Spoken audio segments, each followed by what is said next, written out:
ये है हमारा geography chapter 5 natural vegetation of India का लेक्चर 3।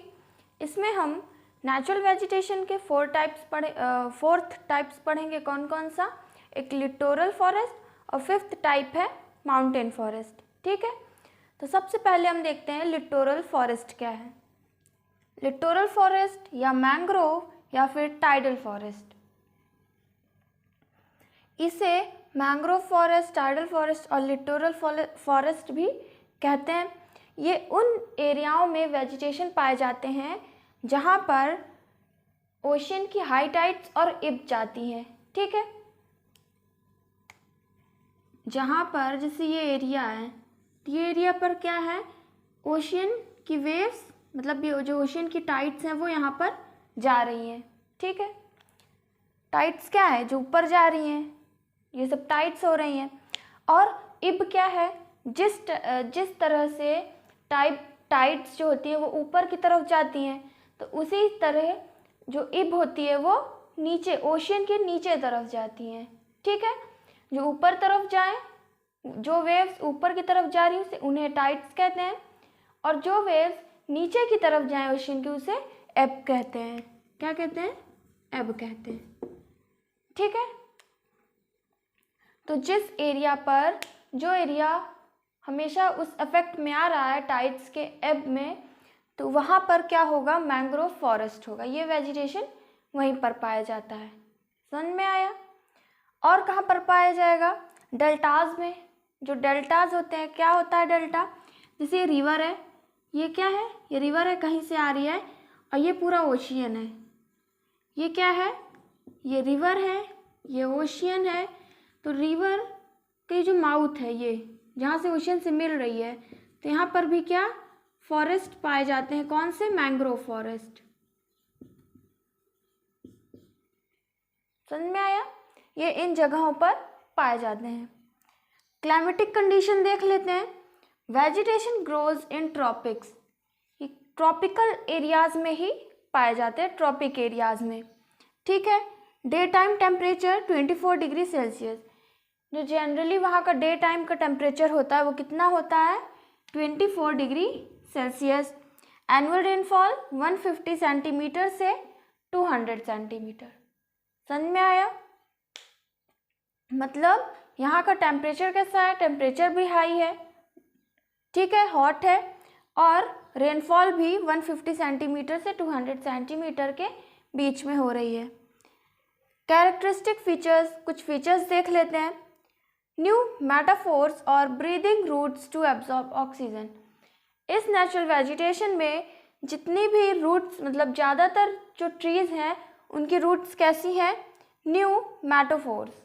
न्यू मेटाफोर्स स्पीसीज हैं वेजिटेशन की, जिसे हम ब्रीदिंग रूट्स भी कहते हैं। क्या है? जैसे ये ट्री है, ठीक है, ये क्या है? ये ट्री है। तो इनकी जो रूट्स हैं वो कैसे होती हैं? बाहर की तरफ होती हैं। ये सॉइल है, तो ये सॉइल के ऊपर से होती हैं। ठीक है, ऐसे हम क्या देखते हैं? ट्रीज़ की रूट्स कहाँ होती हैं? सॉइल के नीचे होती हैं, ग्राउंड के नीचे होती हैं। लेकिन मैंग्रोव फॉरेस्ट में जितनी भी ट्रीज़ हैं, ज़्यादातर वहाँ के रूट्स सॉइल के ऊपर से रहते हैं। ठीक है, और ऐसा क्यों रहता है? जिससे वो एटमॉस्फेयर से ऑक्सीजन को एब्जॉर्ब कर सकें, क्योंकि वहाँ की जो सॉइल है, वहाँ की जो मड है, उसमें ऑक्सीजन बहुत कम प्रेजेंट होता है। ठीक है, बहुत लेस अमाउंट में ऑक्सीजन होता है उस सॉइल में। इस वजह से जहाँ की ट्रीज़ हैं उनकी रूट्स बाहर की तरफ से होती हैं, जिससे वो ऑक्सीजन को ले सकें। समझ में आया? ऐसे ट्रीज़ जिनकी रूट्स बाहर होती है उसे ब्रीदिंग रूट्स कहते हैं, और उस स्पीसीज को न्यू मेटाफोर्स कहते हैं। समझ में आया? क्या कहते हैं? New metaphors. नेक्स्ट है stilt roots provide support in soft and unstable soil, help in aeration. Stilt roots भी क्या है? ऐसे ही है, जैसे ये है ट्री, तो यहाँ पर सारी रूट्स कैसी हैं? बाहर सी हैं। फिर यहाँ से थोड़ा दूर से काफ़ी नीचे तक हैं ऐसे रूट्स। तो ये रूट्स क्या कर रही हैं? अब वहाँ जहाँ की सॉइल एकदम सॉफ्ट है, बहुत ज़्यादा सॉफ्ट है, या अनस्टेबल है, मतलब ऐसी सॉइल है जहाँ पर बहुत बड़े ट्रीज स्टेबल नहीं हो सकते हैं, ठीक है, आसानी से वो रुक नहीं सकते हैं। तो इस वजह से यहाँ की जो रूट्स हैं वो स्टिल्ट है, बहुत दूर से ऊपर से निकलती हैं। इससे क्या होता है, स्टेबिलिटी मिलती है ट्रीज़ को, ठीक है, जिससे ट्रीज़ क्या होते हैं, स्टेबल होते हैं, एक जगह पर खड़े रहते हैं, जल्दी गिरते नहीं, ठीक है, समझ में आया। Help in aeration, aeration means air लेने में इन्हें आसानी होती है, ठीक है, मीन्स ऑक्सीजन को लेने में बहुत आसानी होती है इन रूट्स के थ्रू, ठीक है। नेक्स्ट है very dense and tangle of climbers. ये वेजिटेशन कैसा है, बहुत ज़्यादा घना है, बहुत ज़्यादा डेंस है, मीन्स बहुत ढेर सारे यहाँ पर ट्रीज़ हैं, बहुत पास पास में ट्रीज़ यहाँ पर ग्रो हुए हैं। Tangle of climbers, tangle of climbers मतलब जो क्लाइंबर्स जो प्लांट्स होते हैं, जो प्लांट्स चढ़ते हैं, ठीक है, तो पूरा एकदम उलझे हुए रहते हैं। जैसे एक ये ट्री है और दूसरा ये ट्री है, तो इन दोनों के बीच में एक क्लाइंबर इधर ऐसे गया है, दूसरा क्लाइंबर ऐसे, तो क्या पूरे सारे क्लाइंबर्स एक दूसरे से उलझे हुए रहते हैं, इस वजह से इसे टैंगल ऑफ क्लाइंबर्स कहा गया है, ठीक है। यहाँ पर क्लाइंबर्स जो ट्रीज़ होते हैं, जो चढ़ने वाले प्लांट्स होते हैं, वो यहाँ पर बहुत ज़्यादा पाए जाते हैं, ठीक है। सम आर विविपैरस, कुछ स्पीसीज़ हैं जो विविपैरस है।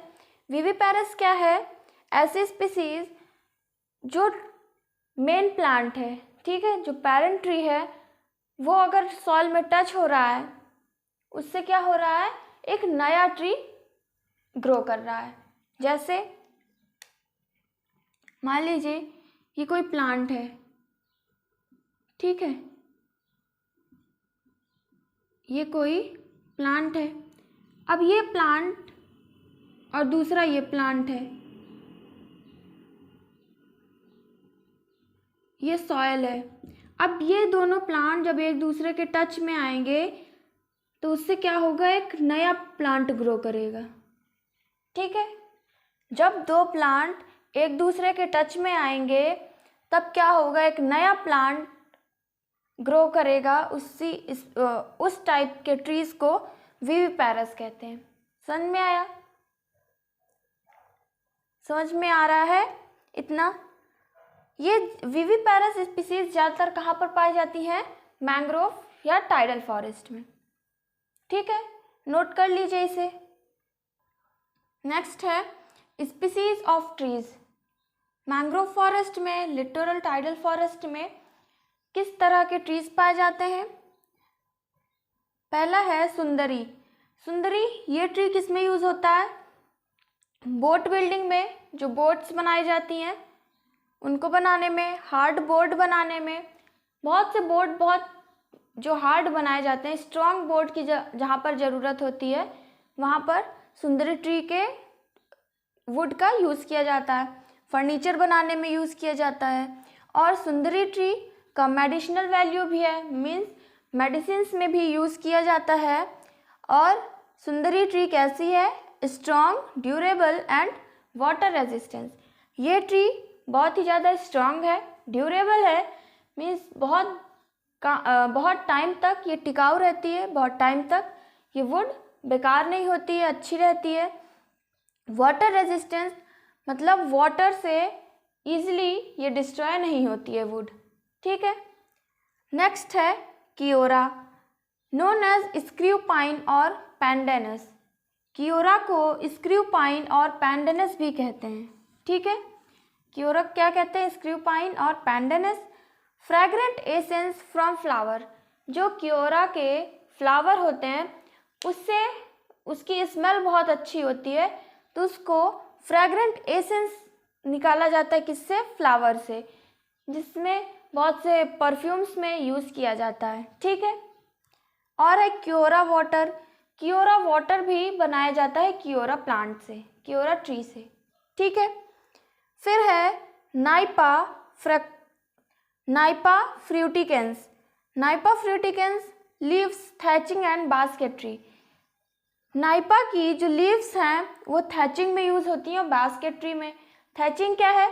बहुत से घरों में क्या होते हैं, जो मिट्टी के घर बने होते हैं उसमें छत कैसी होती है, वो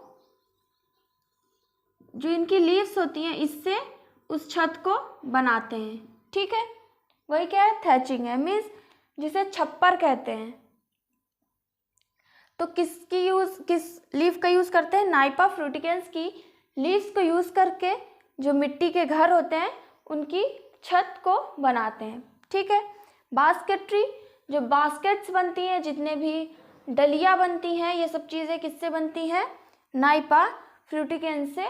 फ्रूटिकेंस की लीव्स को यूज़ करके बास्केट्स बनाया जाता है। फिर है इथेनॉल। इथेनॉल क्या है? एक बायोफ्यूल है। बायोफ्यूल क्या है? बायोफ्यूल होता है ऐसा फ्यूल जो ऑर्गेनिक मैटर से बनाया जाता है। ठीक है, बहुत से फ्यूल होते हैं, तो ऐसा फ्यूल जो ऑर्गेनिक मैटर से बनाया जाता है उसे बायोफ्यूल कहते हैं। तो इथेनॉल बनाया जाता है किससे? नाइपा फ्रूटिकेंस से। कुछ प्रोसेस यूज करके इथेनॉल बनाया जाता है। ठीक है, नेक्स्ट है mangrove date palm. Mangrove date palm के जो वुड होती है, जो टिम्बर होती है, उसका भी यूज़ किया जाता है। फ्रूट्स भी यूज़ में आता है और उसका नट्स भी यूज़ में आता है। ठीक है, मतलब जो मैंग्रोव ट्री है, डेट पाम, इसकी जो वुड है वो भी यूज़ में आ गई। जो इसमें फ्रूट लगे रहते हैं वो भी, और जो इसमें फ्रूट के बाद जो सीड लगे हुए होते हैं, ठीक है, उसका भी यूज़ किया जाता है, नट्स का। क्लियर हुआ इतना? कौन कौन सी है, कौन कौन से ट्रीज पाए जाते हैं मैंग्रोव फॉरेस्ट में? जैसे सुंदरी है, कियोरा, नाइपा फ्रूटिकेंस और मैंग्रोव डेट पाम। क्लियर हुआ? नोट कर लीजिए इसे। हम नेक्स्ट पॉइंट्स देखते हैं। नेक्स्ट है मैंग्रोव फॉरेस्ट का डिस्ट्रीब्यूशन। मीन्स मैंग्रोव फॉरेस्ट कहाँ कहाँ पर पाए जाते हैं? सुंदरबन इन वेस्ट बंगाल, लार्जेस्ट मैंग्रोव्स इन गंगा डेल्टा रीजन। ठीक है, सुंदरबन फॉरेस्ट जो है कहाँ पर है? वेस्ट बंगाल में। यहाँ पर सबसे ज़्यादा मैंग्रोव फॉरेस्ट पाया जाता है। ठीक है, गंगा डेल्टा रीजन में सबसे ज़्यादा मैंग्रोव कहाँ पर पाए जाते हैं? सुंदरबन फॉरेस्ट में, वेस्ट बंगाल में है। और इस फॉरेस्ट का नाम सुंदरी ट्री के नाम से लिया गया है। ठीक है, क्योंकि यहाँ पर सुंदरी ट्री जो है बहुत है। और ये कैसा है? सुंदर मतलब क्या होता है? ब्यूटीफुल। तो ये फॉरेस्ट बहुत ही ज़्यादा ब्यूटीफुल है, क्योंकि यहाँ पर स्पीसीज से बहुत अलग तरह की हैं। यहाँ पर ऑर्गेनिजम्स भी बहुत तरह के पाए जाते हैं। इस वजह से इसका नाम सुंदरबन रख दिया गया है। ठीक है, कहाँ पर है? वेस्ट बंगाल में। और कहाँ पर पाया जाता है? Deltas of Mahanadi, Godavari, Krishna and Kaveri. Mahanadi, Godavari, Krishna and Kaveri, ये जो रिवर हैं, इनका जो डेल्टा है, मीन्स जहाँ से ये ओशियन पर मिल रही हैं, वहाँ का जो एरिया है वहाँ पर ये मैंग्रोव फॉरेस्ट पाए जाते हैं। और कहाँ पर? अंडमान एंड निकोबार कोस्ट में। ठीक है, मतलब ये है कि मैंग्रोव फॉरेस्ट, टाइडल फॉरेस्ट और लिटोरल फॉरेस्ट एक ही नाम है, और ये कहाँ पर पाए जाते हैं? कोस्टल एरियाज़ में। ठीक है, मतलब ऐसे एरियाज़ में जहाँ पर वाटर है वहाँ पर ये फॉरेस्ट, ये वेजिटेशन पाई जाती है। ठीक है, इसका इम्पोर्टेंस क्या है? और ये धीरे धीरे मैंग्रोव फॉरेस्ट ख़त्म भी हो रहा है। क्यों? क्योंकि बहुत से जो डोमेस्टिक एनिमल्स हैं वो यहाँ पर ग्रेजिंग करने आते हैं, और इकोनॉमिकली यूज़ किया जाता है। जो भी ट्रीज़ हैं उसको फ्यूल के लिए यूज़ कर रहे हैं।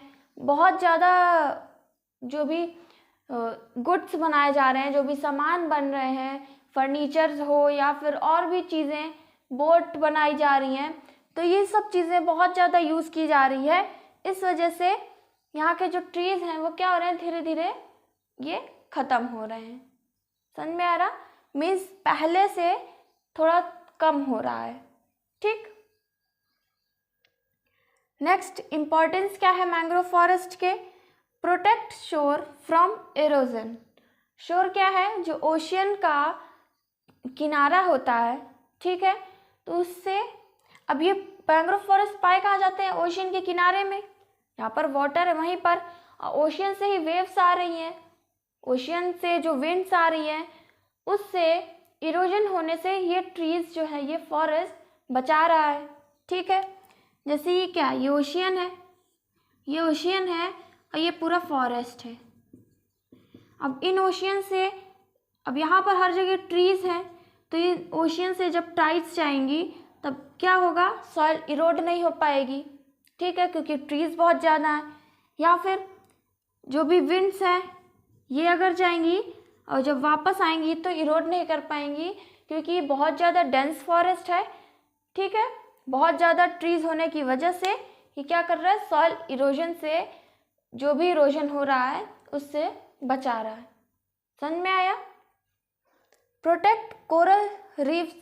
कोरल रीफ्स मीन्स जो सी में, ओशियंस में या साइड में कोस्टल एरियाज में जो रॉक्स होते हैं उसको इरोड होने से बचा रहा है, ठीक है। फिर है supply would and forest products. इस फॉरेस्ट से ज़्यादातर जो भी प्रोडक्ट्स हैं, फॉरेस्ट से जो प्रोडक्ट्स लिया जा रहा है वो यहाँ से लिया जा रहा है, और वुड की भी सप्लाई यहाँ से ज़्यादा हो रही है। मतलब ये है कि मैंग्रोव फॉरेस्ट की जो ट्रीज़ हैं, उनकी जो वुड्स हैं, उनको बहुत ज़्यादा यूज़ में लाया जा रहा है, और भी बहुत से प्रोडक्ट्स हैं जिनका यूज़ इस फॉरेस्ट से किया जा रहा है, ठीक है। वहाँ के फ्रूट्स हैं, वहाँ के नट्स हैं, लीव्स हैं, इन सब चीज़ों का यूज़ किया जा रहा है, ठीक है। वेरियस टाइप ऑफ ऑर्गेनिजम्स, बहुत ढेर सारे टाइप के यहाँ पर ऑर्गेनिजम्स भी पाए जाते हैं। समझ में आया इतना? ये क्या है? लिटोरल, मैंग्रोव और टाइडल फॉरेस्ट। क्लियर हुआ? इसे नोट करिए। हम नेक्स्ट वेजिटेशन देखते हैं।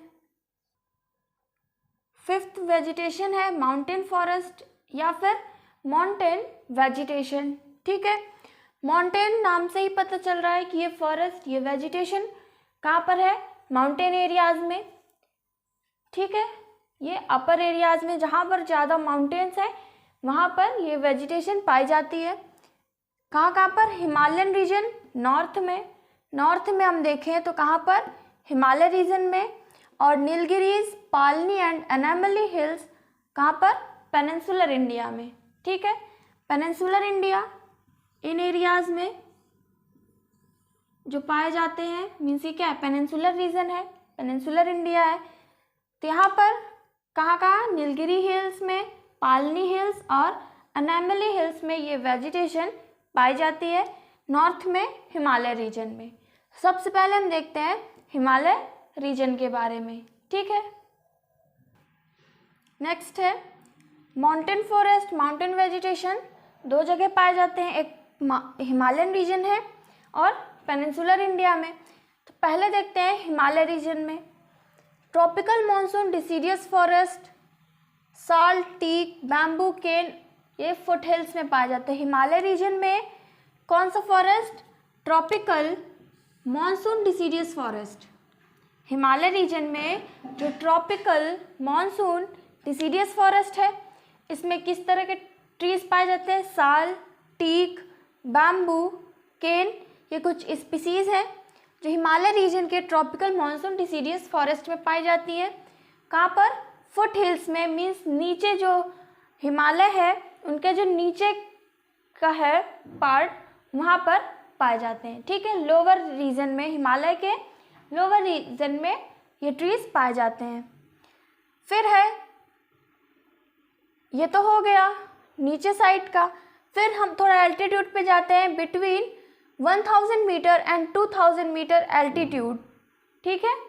1000 से 2000 मीटर एल्टीट्यूड पर इनके बीच का जो एल्टीट्यूड है वहाँ पर कैसे फॉरेस्ट है? वेट टेम्परेट फॉरेस्ट, ठीक है।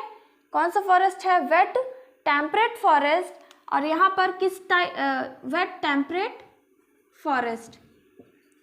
और यहाँ पर किस टाइप के ट्रीज पाए जाते हैं? Oak, birch and chestnut. ठीक है, चेस्टनट मतलब होता है सुपारी। ठीक है, फिर है 2000 मीटर से 3000 मीटर एल्टीट्यूड के बीच में कौन सा फॉरेस्ट पाया जाता है? Moist temperate forest. कौन सा फॉरेस्ट? Moist temperate forest. इस फॉरेस्ट में कौन कौन से ट्रीज पाए जाते हैं? Oak, laurel and chestnut. ठीक है, 2000 मीटर से 3000 मीटर के एल्टीट्यूड के बीच में मॉइस्ट टेम्परेट फॉरेस्ट पाया जाता है और स्पीसीज है ओक, लॉरल एंड चेस्टनट। फिर है कॉनिफेरस फॉरेस्ट भी पाया जाता है। ठीक है, कॉनिफेरस फॉरेस्ट भी कहाँ पर होता है? 2000 मीटर से 3000 मीटर एल्टीट्यूड के बीच में होता है। इसके एग्जाम्पल हैं pine, cedar, silver fir, spruce, deodar, chir pine और ब्लू पाइन। ठीक है, ये किसके स्पीसीज हैं? कॉनिफेरस फॉरेस्ट के। समझ में आया? 2000 मीटर से 3000 मीटर एल्टीट्यूड में जो मॉइस्ट टेम्परेट फॉरेस्ट है और कॉनिफेरस फॉरेस्ट है, वहाँ पर वुड कैसी, जो ट्री की वुड है वो कैसी होती है? सॉफ्ट वुड होती है और लीव्स कैसी होती है? नीडल लाइक होती हैं। मीन्स जो वहाँ की लीव्स होती हैं वो किस तरह से होती हैं? नुकीली लीव्स होती हैं। जैसे ये है तो ऐसे लीव्स होती हैं। ठीक है, नीडल टाइप की लीव्स होती हैं। फिर है 2900 मीटर से 3500 मीटर एल्टीट्यूड पे एल्पाइन फॉरेस्ट पाया जाता है। कौन सा फॉरेस्ट? Alpine forest. वहाँ पर कौन कौन से स्पीसीज हैं? Stunted, juniper, fir, rhododendron and birch. ठीक है, रोहोडोडेंड्रॉन एक फ्लावर का प्लांट है। समझ में आया? ये हम क्या देखें?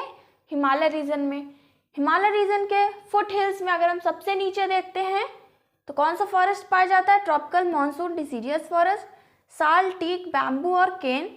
फिर हम ऊपर जाते हैं 1000 मीटर से 2000 मीटर एल्टीट्यूड पर तो वेट टेम्परेट फॉरेस्ट पाया जाता है।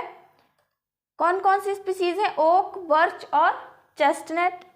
2000 मीटर से 3000 मीटर एल्टीट्यूड पर moist temperate forest, oak, laurel और चेस्टनट पाया जाता है और कॉनिफेरस फॉरेस्ट में pine, cedar, silver fir, spruce, deodar, chir pine और ब्लू पाइन। ठीक है, लीव्स नीडल लाइक होती हैं और सॉफ्ट वुड होती है। फिर हम और ऊपर जाते हैं तो 2900 मीटर एल्टीट्यूड से 3500 एल्टीट्यूड के बीच में एल्पाइन फॉरेस्ट पाया जाता है जिसमें स्टंटेड ज्यूनिपर, फर, रोहोडोडेंड्रॉन और बर्च ये स्पीसीज है।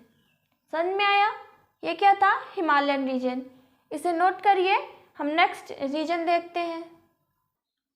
नीलगिरी, पालनी एंड अनामली हिल्स, ये कहाँ पर है? पेनिनसुलर इंडिया में। तो यहाँ पर कौन से वेजिटेशन पाए जा रहे हैं? सब ट्रॉपिकल ब्रॉड लीफ हिल फॉरेस्ट। ठीक है, कौन सा फॉरेस्ट है? सब ट्रॉपिकल ब्रॉड लीफ हिल फॉरेस्ट यहाँ पर पाया जा रहा है। और इस फॉरेस्ट को साउथ इंडिया में, ऐसी वेजिटेशन को साउथ इंडिया में क्या कहते हैं? शोला कहते हैं। ठीक है, किस नाम से जानते हैं साउथ इंडिया में? शोला। और कौन कौन से ट्रीज हैं? कुछ स्पीसीज हैं जैसे laurel, giant tree fern, rhododendron, kurinji plant और यूकेलिप्टस। यूकेलिप्टस बहुत लार्ज एरिया में ग्रो किए जाते हैं। ठीक है, कहाँ पर? ये कौन सा फॉरेस्ट है? माउंटेन फॉरेस्ट और माउंटेन वेजिटेशन। स्पीसीज देखते हैं जैसे देवदार। ये ट्री कैसा है? बहुत हार्ड है, ऑयली और ड्यूरेबल है। मीन्स बहुत हार्ड है, ऑयली है और ड्यूरेबल मीन्स बहुत टाइम तक ये टिकाऊ रहता है। ठीक है, यूजेस क्या है? कंस्ट्रक्शन ऑफ हाउसेस, हाउस बनाने में, घरों को बनाने में जो मटेरियल यूज़ हो रहा है वुड का, वो यूज़ किया जा रहा है। सपोर्ट बीम्स, जो घरों में बीम्स बनाई जाती हैं उसको सपोर्ट देने के लिए किस वुड का यूज़ करते हैं? देवदार वुड का। और फर्नीचर बनाने में यूज़ किया जा रहा है। ठीक है, ये किसके यूजेस हैं? देवदार के। नेक्स्ट स्पीसीज है इस वेजिटेशन की shader. Shader decay resistance means easily ये ख़राब नहीं होती है, बहुत टाइम तक टिकाऊ रहती है, जल्दी ख़राब नहीं होती।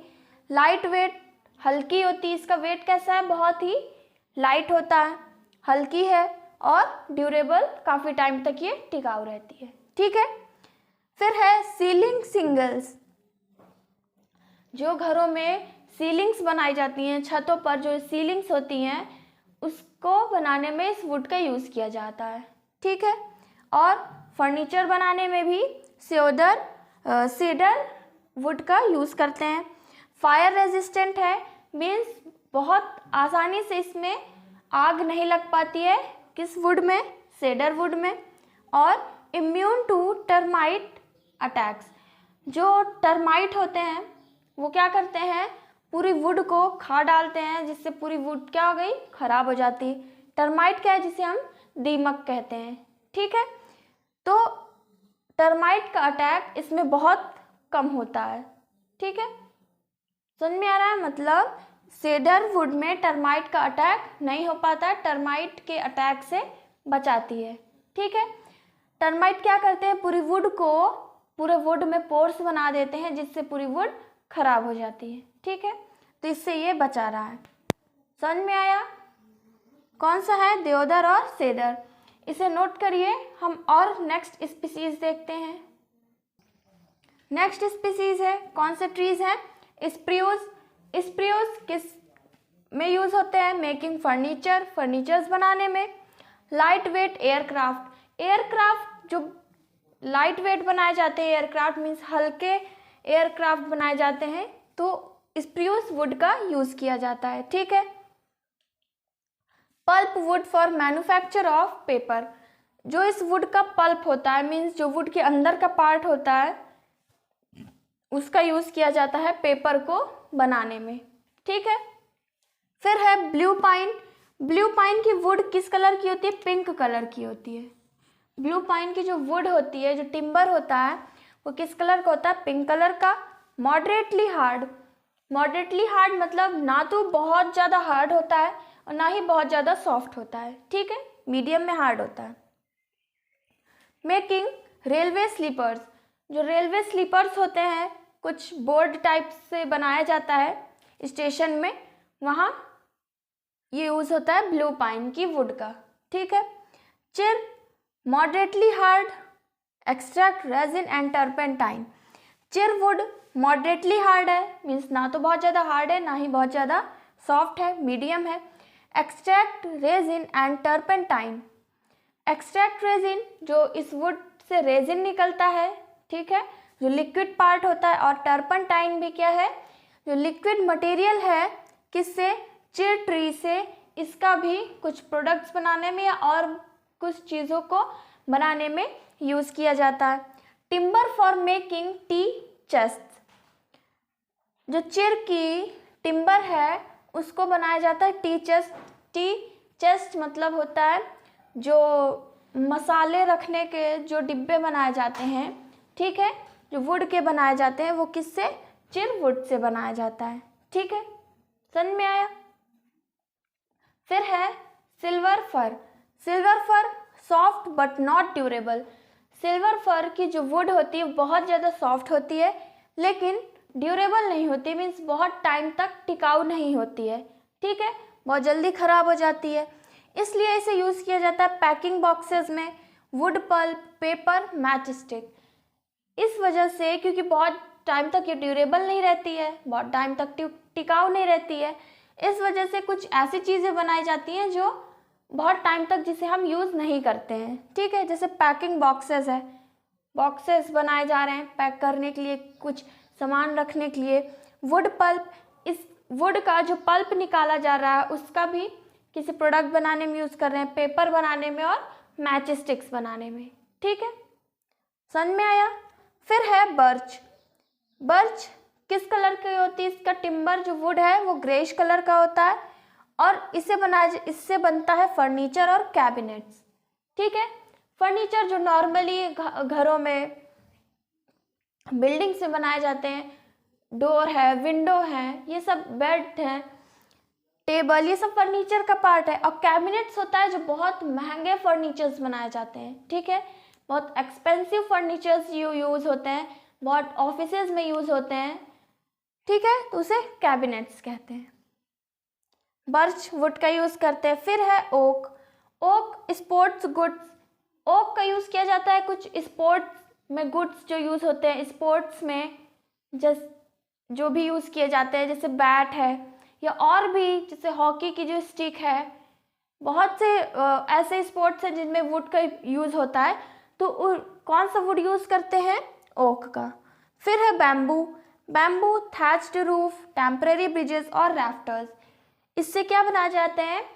छत बनाई जाती है, जो नॉर्मली जो मिट्टी के घर होते हैं उसमें छत बनाने में यूज़ होता है, रूफ बनाने में। टेम्परेरी ब्रिजेस, जो छोटे ब्रिज बनाए जाते हैं, छोटा सा एरिया है जहाँ पर नीचे वाटर फ्लो है, तो वह क्या करते हैं, ऊपर से टेम्परेरी टाइम के लिए, कुछ टाइम के लिए उस ब्रिजेस बनाए जाते हैं, ठीक है। बैम्बू वुड का यूज़ करते हैं। और राफ्टर्स, ये भी जो छत होती है घरों की, उसको बनाने में यूज़ की जाती है।